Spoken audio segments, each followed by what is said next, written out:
Assalamualaikum Bare, selamat datang kembali di Guru Gembul Channel. Sekarang kita akan membahas tentang zodiak dan angka-angka setan. Di episode ini kita akan kaji matematika, sejarah, astronomi, dan psikologi. Kita akan ungkap bagaimana ceritanya zodiak yang sesungguhnya tidak mewakili apapun ternyata dipercayai, dan banyak di antara klaim-klaim astrologi itu benar atau dirasakan benar. Jadi Baraya buat yang sangat suka dengan astrologi atau yang suka dengan sejarah dan astronomi dan matematika, jangan kemana-mana. Kita mulai.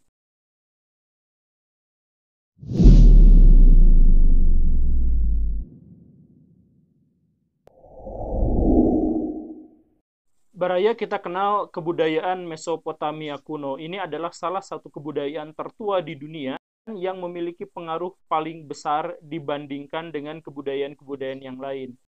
Baraya terkait dengan matematika, astronomi, biologi, atau semua hal yang kita kenal dalam kajian-kajian yang diawali oleh kajian filsafat Yunani, itu bersumber dari kebudayaan-kebudayaan Mesopotamia, termasuk dalam hal ini. Jadi Baraya kita mulai dari sebuah pernyataan bahwa orang-orang Mesopotamia itu sangat suka dengan dua hal. Pertama, agama, kedua, matematika. Dari dua bidang itu ada satu hal yang sangat unik, yaitu angka 6. Dalam kebudayaan Mesopotamia, angka 6 itu adalah angka yang sangat mistik, magic. Kita bisa menyadarinya saat ini. Kenapa hitungan satuan waktu itu harus diukur dengan angka 6?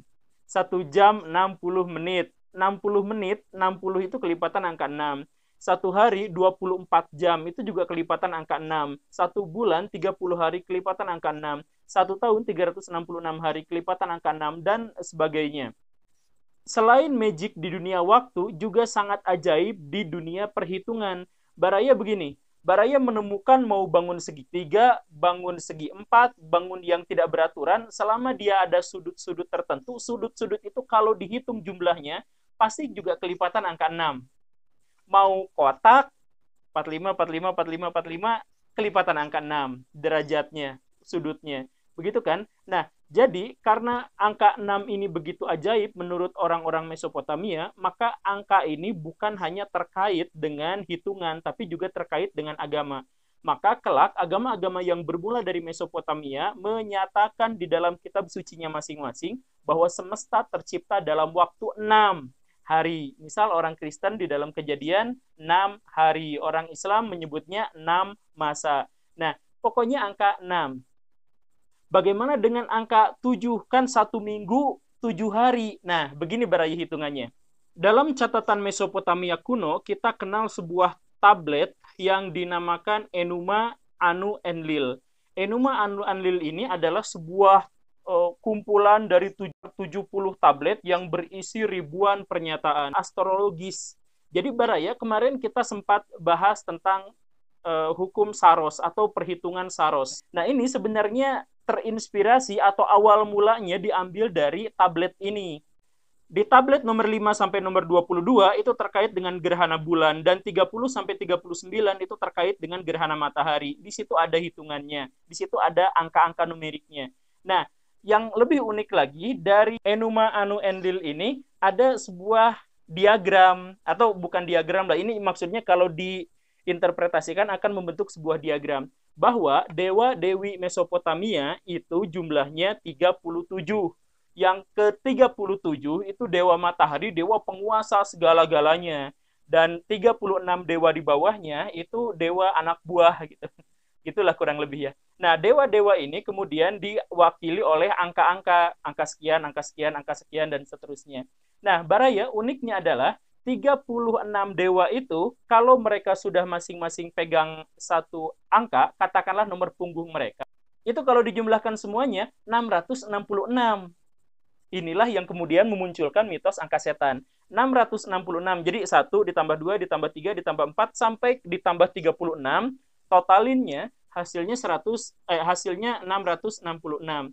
Lebih unik lagi, dari 666 ini mereka bikin tabel. Nah, seperti yang saya tunjukkan di sini. Baraya pause dulu kalau mau. Nah, tabel ini terlihat acak. Sebenarnya ini bukan acak, ini perhitungan yang sangat sistematis dan matematis. Kalau Baraya menghitung angka-angka baik secara diagonal, vertikal, maupun horizontal, angka-angka itu akan menghasilkan hasil yang selalu sama, yaitu 111. Kenapa harus 111? Karena 666 dibagi 6 hasilnya 111.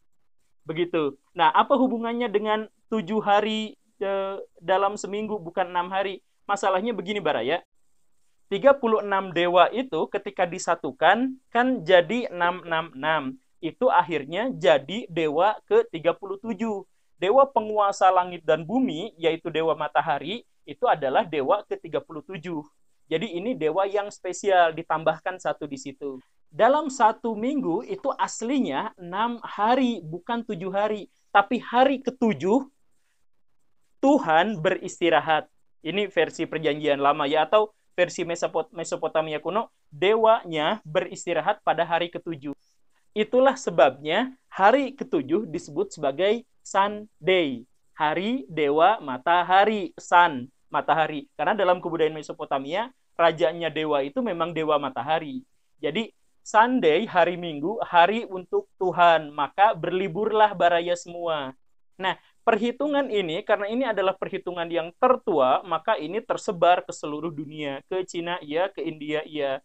Jadi kalau Baraya yang Hindu, kemudian banyak bertanya tentang Bhavisa Purana, ini Bhavisa Purana itu sumber-sumbernya banyak sekali dari kebudayaan Mesopotamia. Begitu. Runtutan selanjutnya adalah, berarti 666 itu bukan angka setan, tapi angka Tuhan. Lalu kenapa di Wahyu 13, ini orang-orang Kristen ya, menyebut bahwa 666 itu adalah angka setan. Sebenarnya di situ juga tidak ada pernyataan angka setan. Nggak ada kaitannya. Bahkan di teks-teks awal ada juga kemungkinan yang menyebut bahwa bukan 666, tapi 616 gitu. Atau ada angka-angka yang lain. Nanti kapan-kapan kita akan bahas tentang teks ini secara spesial. Tapi yang jelas dalam konteks kebudayaan Mesopotamia kuno, ini adalah angka Tuhan. Nah, apa hubungannya dengan zodiak? Karena semuanya terkait dengan angka 6, dan ini kemudian disepakati oleh semua orang, sebelum mendapatkan pengaruh dari Mesopotamia kuno, orang Mesir kuno juga punya kalender tersendiri, dan mereka juga memiliki bilangan 12. Tapi hitungan orang Mesir kuno itu berbeda, karena hitungan Mesir kuno itu banyak dipengaruhi oleh naik turunnya permukaan sungai Nil. Misal begini, rasi bintang Sirius itu muncul pada bulan Juni, siap-siap menghadapi banjir. Dan puncak luapan banjirnya pada bulan September, sekitar itu. Sesudah itu nanti surut lagi, endapan lumpurnya menyuburkan, disitulah bercocok tanam. Nah, Baraya, ingatlah kebudayaan kuno itu sangat tergantung pada ekonomi agraria. Jadi mereka kalau tidak hidup bercocok tanam, mereka mati. Dalam hal ini, bercocok tanam di Mesir kuno itu harus benar-benar terkait dengan Sungai Nil. Kalau jauh dari Sungai Nil, mati karena gurun semua. Dekat Sungai Nil, maka masyarakatnya meniscayakan diri untuk hafal astronomi. Maka orang-orang Mesir kuno kemudian membangun sebuah sistem kalender yang sama, 12 bulan juga begitu. Tapi kemudian ketika masuk kebudayaan Mesopotamia kuno, mereka mengadopsinya, kemudian mereka memodifikasi. Sejak kapan orang-orang Mesir kuno mengadopsi gagasan 666 ini? Sejak orang Mesopotamia itu ditaklukkan oleh Alexander Agung. Maka Mesir kuno pada akhirnya memiliki dua jenis kalender dan akhirnya dua jenis zodiak. Ada zodiak Dendera dan ada zodiak Dewa. Kapan-kapan kita bahas. Tapi masuk ke Yunani, orang-orang Yunani kemudian menghitung ulang tentang kalender dan zodiak yang diambil dari kebudayaan Mesopotamia. Di kebudayaan Mesopotamia, yang paling awal itu sebenarnya zodiaknya hanya 6, yaitu Capricorn, Pisces, Taurus, Cancer, Virgo, dan Scorpio awalnya. Tapi kemudian mereka berkembang sendiri-sendiri, dan pas akhir dari perkembangan itu, datanglah Yunani. Yunani akhirnya mengadopsi semuanya. Di zaman kebudayaan Islam, seperti Umayyah, Abbasiyah, dan Turki Utsmani itu, astrologi yang dibahas sebelum-sebelumnya itu berganti menjadi astronomi. Jadi ketika astrologi yang 666 itu masuk ke kebudayaan Islam, orang-orang Islam skeptis, orang-orang yang ahli fikih berpikir jangan percaya pada angka-angka yang seperti itu. Sedangkan kalangan filosof yang lebih terpelajar juga menolak, gak ada hubungannya antara fenomena ini dengan fenomena itu, gak ada hubungan, gak ada kaitan sebab akibat. Ibnu Sina pernah nulis khusus tentang astrologi ini, tapi dia membantah. Judulnya apa ya? Rosail bla bla nujum gitu. Pokoknya itu saya lupa ya. Nah, tapi intinya di dunia Islam itu awalnya ditolak, tapi kemudian lambat laun diubah menjadi astronomi.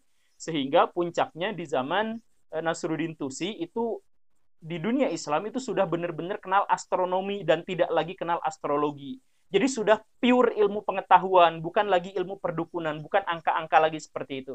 Nah, tapi yang di Yunani masih ada angka-angka. Ketika nanti kebudayaan Yunani menyebar ke seluruh Eropa dan Eropa mengalami zaman pencerahan dan akhirnya menyebarkan ke seluruh dunia, maka seluruh dunia sekarang dijajah oleh sistem astrologi berdasarkan zodiak Yunani kuno. Orang-orang Yunani berpikir bahwa astronomi dan astrologi itu tetap ada dua-duanya. Jadi dalam satu sisi ukuran satuan untuk mengetahui musim, untuk mengetahui kapan bercocok tanam dan sebagainya, tapi di sisi lain ini dikaitkan juga dengan dewa-dewi. Dan angka 666 yang tadi itu juga, ini kalau disangkut pautkan dengan huruf Pitagoras, itu jadi NRO. Maka 666 itu menjadi nama Nero, Kaisar Nero. Ini musuh bebuyutannya orang Kristen generasi awal. Maka NRO atau 666 yang semula angka Tuhan ini berubah menjadi angka setan. Karena Nero itu jahatnya luar biasa. Nah, sekarang kita sudah tahu bahwa angka 666 dan awal mula zodiak itu terkait dengan kebudayaan Mesopotamia kuno. Lalu sekarang pertanyaannya adalah, kalau itu astrologi yang tidak ada kaitannya dengan karakter seseorang, kenapa ramalan-ramalannya banyak yang dipercaya? Dan faktanya kalau Baraya baca, 50, 60, 70% bener lah. Kok bisa gitu? Ini terkait dengan efek Barnum. Jadi Baraya, dilihat dari yang barusan itu, kita akan menemukan bau-bau hoaks di soal kaitan astrologi. Karena aslinya astrologi itu terkait dengan masa bercocok tanam kapan, masa sungai Nil meluap kapan, gitu awalnya itu bukan karakter manusia, tapi berubah menjadi karakter manusia dan akhirnya dipatenkan dan kita semua percaya. Nah, coba kita masuk ke ramalan astrologi. Saya buka sedikit gini ya. Zodiak Anu, sepertinya Anda sering membayangkan masa depan terlalu jauh. Jangan lupa jalan pulang. Atau yakinlah kalau jodoh pasti bertemu, tapi kamu tetap harus waspada. Atau mengandalkan intuisi untuk memiliki pemahaman. Keuangan banyak pengeluaran, direm sedikit saja. Nah, ini adalah contoh dari ramalan zodiak. Apakah Baraya merasakan benar atau salahnya? Inilah yang namanya efek Barnum. Jadi efek Barnum itu orang-orang yang bikin astrologi zaman sekarang, yang bikin zodiak sekarang, saya bisa katakan sebagian besar di antara mereka tidak tahu apapun tentang astrologi, tidak tahu apapun tentang zodiak. Tapi mereka bisa menebak seperti itu karena mereka menggunakan efek Barnum. Mereka menggunakan pernyataan-pernyataan umum yang diklaim oleh setiap individu itu benar. Jadi gini nih Baraya, kalau saya meramal Baraya, maka saya pasti akurat. Saya bilang gini lah kurang lebih. Saya tahu Baraya itu sebenarnya adalah orang yang sangat kritis terhadap diri sendiri. Jadi sering mikir sendiri, ya kan? Kemudian Baraya itu sebenarnya punya potensi yang sangat besar, tapi Baraya tuh kadang-kadang nggak tahu dan males untuk mengungkapkan potensi besar itu. Iya kan? Ih kok tahu? Nah, itu namanya efek Barnum. Jadi saya sampaikan itu seolah-olah itu khusus untuk satu orang, padahal itu untuk semua orang gitu. Begitu. Saya kemarin baca waktu bahas tentang reinkarnasi, saya kan searching di bawah Google gitu. Kemudian saya menemukan sebuah artikel, 10 tanda kalau Anda adalah bekas reinkarnasi atau orang yang pernah reinkarnasi. 10 tanda itu saya bacakan ya. Anda mimpi berkali-kali, Anda memiliki memori yang aneh, Anda memiliki dejavu, Anda bisa merasakan apa yang dirasakan orang lain, Anda memiliki prekognisi dan retrokognisi, Anda memiliki intuisi yang kuat dan seterusnya. Ini dikatakan sebagai bukti bahwa Baraya pernah reinkarnasi. Saya netral dalam hal reinkarnasi, dalam artian saya tidak akan simpulkan apakah itu benar atau salah, sudah ada episode khususnya. Cuman maksud saya, di sini itu menunjukkan inilah yang dimaksud efek Barnum. Coba kita lihat. Anda bermimpi berkali-kali, ya iyalah semua orang juga. Anda memiliki memori yang aneh, semua orang juga pasti memiliki memori yang aneh. Gitu. Anda memiliki intuisi yang kuat, setiap orang kalau ditanya juga pasti merasakan bahwa dirinya punya intuisi yang kuat, firasatnya sering benar. Ya kan? Nah, jadi ini efek Barnum. Dan ini digunakan oleh para pencari duit untuk memanfaatkan orang-orang yang cupu. Jadi bikin astrologi itu kan banyak peminatnya di Twitter, di medsos, di mana itu kan ramalan bintang itu banyak sekali pengunjungnya. Itu buat bisnis. Padahal orang yang menuliskannya tidak tahu apapun soal astrologi. Mereka hanya menggunakan efek Barnum itu. Bukti lainnya bahwa zodiak itu hoax adalah zodiak itu sesungguhnya 13 Baraya, bukan 12. Jadi apapun yang disampaikan, misalkan Baraya zodiaknya adalah Aquarius, gini gini gini gini gini gini. Oh, kok saya bener sih? Itu efek Barnum. Soalnya kalau Baraya cek, dalam kebudayaan Mesopotamia kuno sekalipun yang awal-awal, itu menyebut bahwa zodiak itu angkanya 13. Tapi yang ke-13 itu masih kecil, masih sedikit di zaman dulu. Di zaman sekarang, bumi sudah berputar dengan bentuk yang sangat lain, dalam artian jarak dengan matahari dan sebagainya udah ada pergeseran, maka bintang-bintang pun sekarang rasinya jadi 13, bukan 12 lagi. Jadi itu jelas hoax. Nah, tapi kenapa orang suka sekali dengan ramalan bintang? Khususnya cewek-cewek ya, suka sekali sama ramalan bintang. Alasan yang pertama adalah karena pada dasarnya manusia itu egois. Mereka senang dapat berita yang menceritakan tentang dirinya sendiri. Ramalan itu menceritakan tentang diri sendiri kan? Itu yang pertama. Kemudian yang kedua, orang itu menghadapi misteri di masa depan. Orang itu membutuhkan kepastian di masa depan. Ramalan itu membuat mereka tersugesti bahwa mereka mengetahui atau bisa mempersiapkan masa depan. Itu alasan kenapa orang-orang suka dengan ramalan. Alasan yang ketiga, ramalan itu disukai karena itu adalah sihir yang paling ringan. Maksud sihir yang paling ringan itu gini, sihir itu semuanya disukai semua orang. Seandainya tidak ada pernyataan agama yang menakut-nakuti bahwa sihir itu musyrik, butuh tumbal, dan lain sebagainya, maka orang pasti senang sekali dengan sihir. Benar kan? Nah, ketika ada agama, ditakut-takutin, sihir yang paling ringan itu adalah meramal. Karena kita tidak usah pakai tumbal, tidak usah pakai apa. Jadi apapun namanya sihir pasti menyenangkan, dan sihir yang paling ringan, yang paling tidak menghasilkan konsekuensi apapun, itu adalah ramalan. Dan yang terakhir, kenapa orang suka sama ramalan? Karena ketika kita diramal, sebenarnya kita sedang berkomunikasi dengan jiwa kita sendiri. Kita menemukan ramalan itu seperti itu, lalu kita hubung-hubungkan dengan pernyataan, dengan kekhawatiran, dengan rasa takut, dengan kegembiraan yang kita alami dengan teks-teks yang ada di situ, sehingga seakan-akan cocok gitu. Nah, jadilah zodiak. Jadi Baraya kesimpulan dari semuanya terkait dengan psikologi adalah gini, kalau ada orang yang senang sekali sama zodiak, artinya orang itu butuh pelukan, butuh kepercayaan, butuh kehangatan dari orang-orang sekitarnya karena dia merasa tidak yakin atas kehidupannya sendiri. Jangan dulu hakimi, jangan dulu salahkan, jangan dulu klaim musyrik dan lain-lain. Kalau ada teman, pacar, keluarga, Baraya yang seperti itu, yang senang sekali sama zodiak, itu artinya dia merasa tidak yakin atas hidupnya sendiri, dan orang-orang terdekat dengannya tidak memberikan dukungan yang cukup. Oke, Baraya itu saja. Semoga bermanfaat. Tonton episode saya yang lain. Saya Guru Gembul. Assalamualaikum warahmatullahi wabarakatuh.